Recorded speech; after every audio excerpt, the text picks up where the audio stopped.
The first thing I noticed was that my reflection was off. It wasn't creepy or anything at first. It was just odd. Like my eyes were slightly out of place. My mouth was a little too big and my skin looked much paler than usual. Throughout the day, I kept looking in mirrors, trying to figure out if I was having some sort of mental breakdown.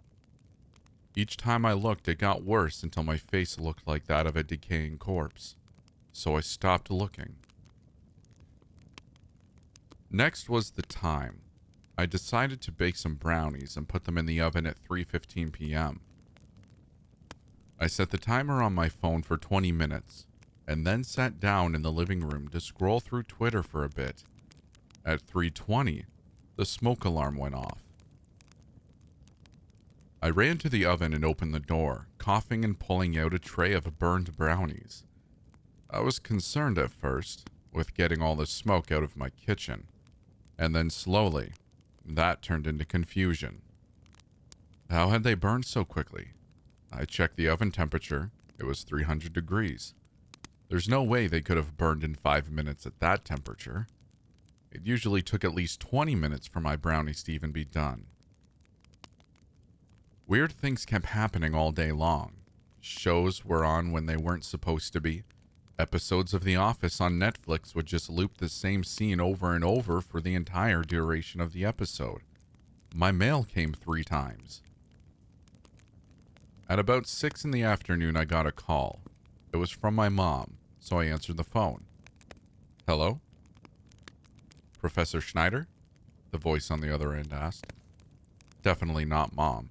This was very clearly a man's voice. I pulled my phone back from my ear to look at the screen. Yep, just as I had seen before. It said Mom on the call. Who is this? I asked. Is this Adrian Schneider? The voice asked, sounding a bit annoyed. Yes, this is Adrian. Who is this? I could hear clicking in the background, like from a keyboard, and some other sounds that I couldn't quite place, including a weird humming noise. We've been trying to reach you all day. The newest update doesn't seem to be working as well as we thought. We're still having some issues, and it's been 3 days. We really need your help. People are starting to take notice of the system. I'm sorry. What? I asked. The man at the other end of the line sighed. Your programming, the new update, 1035A, it's not working. You need to get over here and fix it before more people realize that the system is having some issues, he stated. I don't know what you're talking about, I replied. There was silence for a few seconds, and I could hear some mumbling, although I wasn't able to make out anything that was being said. Can you tell me what you do for a living? The man asked after a while. I'm a college professor, I replied. Right. What do you teach? English, I replied. And do you mind reminding me what our motto is here at the system? He asked. I pulled the phone away from my ear one more time, just so I was absolutely certain that it said this phone call was coming from my mom. It did. The what? What system are you talking about? If this is about the new program for turning in your homework, you're going to have to call Byron. He's the one who can explain it to you, not me. Miss Schneider, what do you remember doing yesterday? The man asked. Look, I don't know what you're trying to sell me or what kind of prank this is, but it's really not that funny, and I don't really... Just answer the question, Miss Schneider. I sighed. Okay, well, I stopped. I didn't remember anything that I did yesterday. In fact, I didn't remember yesterday at all. I had no past memories of the last few days whatsoever. I don't know. Thank you, Miss Schneider. Have a wonderful day. Oh, and a piece of advice. Don't try to call this number back ever again. Wait, who is this? I could hear what sounded like muffled screaming coming from wherever this person was, and then a click followed by the dial tone. I hung up the phone. What was going on? I started to think that maybe my phone had some kind of bug that was causing all of the information to be messed up. Maybe I missed one too many updates. I clicked on my mom's contact and hit the call button, putting the phone on speaker. It rang 3 times before someone answered. It was a machine. Thank you for reaching out. We take all your comments very seriously here at the system. If you are calling to report a code, please press 1. If you are calling to speak to a technician, please call back within our hours of business. If you are an employee, please state your first and last name. I took a deep breath. Adrian Schneider, I said. Please stay on the line while I direct your call. I heard a click and then some weird music started to play. It was unsettling. It was like it was trying to be some kind of smooth jingle, like the kind that most places use when you're on hold. This, however, was a disoriented mess. It sounded like someone had asked a toddler to play the piano, and then recorded it. I had to turn the volume down on the phone because the music was so bad it was giving me a headache. Schneider, we've been trying to reach you all day. The sudden voice made me jump. Hello? Adrian? It was a woman's voice this time. Yeah, I'm here. Sorry, I replied. We've been trying to reconnect people to the server, as you instructed, but it seems like some are becoming aware of what is happening and disrupting the connections. We've managed to shut down most of them, but there are a few that we didn't catch. We sent out some messages, and I know we aren't supposed to reveal ourselves to the public, but it's worked so far. Quite a few people have been reporting those who are going against the system. We've been periodically sending out a message through television and cell phones, but we could really use your help over here. Uh-huh, I said, more confused now than ever. Pardon? The woman on the phone asked. Remind me, what is our motto here in the system? I asked, recalling the question that the guy had asked me minutes ago. The system is your friend. Our mission is to keep the public safe by any means necessary, she replied. Right, and how have we been doing that? I asked, hoping to sound confident. The Gorlocks, your invention, Professor Schneider, used to keep our control and make sure that nothing that isn't supposed to happen, happens. That's why we need you. No one knows more about them than you. Right, and these Gorlocks, are they the reason why everything is out of place? I asked. Yes, we believe that some people have taken notice of them and have started to unplug themselves, if you will, from the system. We recently had a family who managed to get away, and I promise you that our best people are on it, and I will let you know as soon as they have been shut down. Great, thanks, I replied, starting to understand what was happening, but not sure that I wanted to believe it yet. How do you think that people have been able to disconnect? I asked. I stared at my phone's black screen, watching intently as I noticed that my reflection was visible and once again changing. Excuse me? Why have people disconnected? How? I repeated, staring at my reflection and noticing as something appeared to be above my head. We believe that the glitch has somehow caused people to be able to see the Gorlocks, which has led to them removing them entirely. I was barely even listening now, as the woman on the phone kept talking. I noticed that the thing wasn't above my head, it was attached to it. I slowly raised my arm, and my hand wrapped around the thing in my reflection. I pulled it, and immediately an immense amount of pain coursed through my entire body as I saw my vision begin to spot. On the other end of the line, the woman was still talking, but it was merely background noise at this point.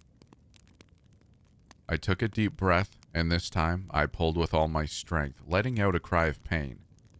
Professor Schneider? I'm fine, I replied. I yanked again, and it finally came loose in my hand. It was some weird thing with either legs or tentacles, and it kept glitching in my hand. I blinked a few times to make sure I was seeing things correctly. I stared at it. It kept shifting. It got slightly smaller, then larger. It changed from black to red, and then appeared to be made of metal for a second. 1 second it had eyes, and then a mouth. I dropped it on the floor and watched as it buzzed a bit as it was full of electricity. I stomped on it until it stopped. That's when I noticed my clothes. I wasn't in pajamas anymore. Now I was in some weird gray pants and a gray sweater thing. Then I realized where I was. I was no longer in my house. In fact, I wasn't in a house at all. It was some weird building like lab almost. There were people everywhere, walking around with one of those things in their heads, oblivious to one another. I noticed a few others in lab coats and clipboards, frantically running around the room. Everyone seemed too busy to take notice of the fact that I was there. I noticed a few men dressed in some kind of security uniform run out of one of the doors. And suddenly a woman ran into the room. I slid behind a column in the room as I listened. "There's been another error," the woman explained out of breath. Her voice sounded familiar, and I realized it was the voice of the woman that I had just talked to. "What do you mean, another error?" a man asked. "I got a hold of Schneider, only I don't think it was really her." "Elaborate." "She called me. The call came through, which means she knows about this place. But she was acting weird, asking me all these questions. I thought it was going to turn into some kind of lesson or something, but when I mentioned the Gorlocks..." "You told someone about the Gorlocks without making sure who they were?" a man exclaimed. "I thought it was her. It was her number, and she seemed to have some idea about what I was talking about," the woman said. "It's an error with the system. I attempted to call her as well, only I ended up getting in touch with a different woman with the same name," a different man said. I realized that was the first man who had called me. "Great. You need to find her, now," the first man said. "That's the thing," the woman began. Right after the phone call, someone else disconnected. "Crap," the first man exclaimed. "Lock the doors. Do not let anyone out. Do you hear me? Go tell security that we're on lockdown." I quickly made my way past a few people and opened one of the doors, which happened to be unlocked by some miracle. I snuck out into a hallway. It was dark, barely lit by the dim bulbs in the ceiling that were placed a few feet away from each other. I made my way down the hallway, ducking below windows on a few of the doors. It seemed to go on forever. I finally found a door that seemed different from the others, so I turned the knob, and it opened. I had to stop myself from screaming at what I saw. There was a family in there. A man, a woman, and a child. They were all dead, though I couldn't quite tell how they had died. They were an odd bluish color, but it wasn't exactly cold or anything in there, so I didn't think they had frozen to death. I kicked the man's leg a bit with my foot, just to make sure he wasn't still alive somehow, but I got no response, and none of them appeared to be breathing. I noticed that the child still had the thing attached to his head, and it seemed to be glowing white, almost as if it was alive. I closed the door behind me and stepped into what I now realized was some sort of closet. I crouched down to take a better look at the thing, the Gorlock, as they called it. "What the hell is happening?" I whispered to myself. "Is this thing on?" I leaned forward for a better look, although I didn't want to touch it. Nothing happened with the thing, and I figured that once the person dies, the thing attached to them is now useless. As I was getting ready to get out of the room, however, I heard a voice. "Hello? Who's there?" I froze, looking around for the source of the voice. It was coming from the thing in the kid's head. "Shh," I said, crouching down again. "Who are you?" "My name is Adrian. What's yours?" I asked. "Ryan?" "Hey, Ryan, can you tell me where you are right now?" I asked. I leaned over the kid's face, making sure that he wasn't breathing. I'm at home. My mom and dad wanted to say something to our computer, but now I don't know where they are. I glanced over at the bodies. Okay, Ryan, I need you to answer a few questions for me. Can you do that? I asked. Okay. Good. Okay, tell me if you can feel this. I poked one of his arms, noticing that his skin was cold. No, he said. Okay, what about this? I pinched his arm slightly harder than the poke. No. I took a deep breath as I grabbed onto the thing in his head. What about this? I pulled. No, he repeated. I sighed. Okay, good. Now you said your dad had you write something on the computer? I asked. No, I didn't write it. He told me what to say and it wrote itself. And then what did you do with it? He told me to load it somewhere. Okay. And that worked? I asked, realizing what had happened. Yeah, I think so. All right, hold on 1 second. I grabbed the thing on the boy's head and pulled until it came out. I waited for a cry of pain, but there was none. Ryan? I asked. Yeah? I stared at the thing in my hand, glitching the same way mine had. I was starting to wonder how Ryan wasn't dead, even though his body was. Okay, Ryan, I'm going to need you to be quiet now, okay? Don't say anything until I tell you to. All right? I said. Okay. I pulled up the hood of my sweater and stuck the thing under it, on top of my head. I then pulled the hood tight to keep it in place as I made my way down the hall.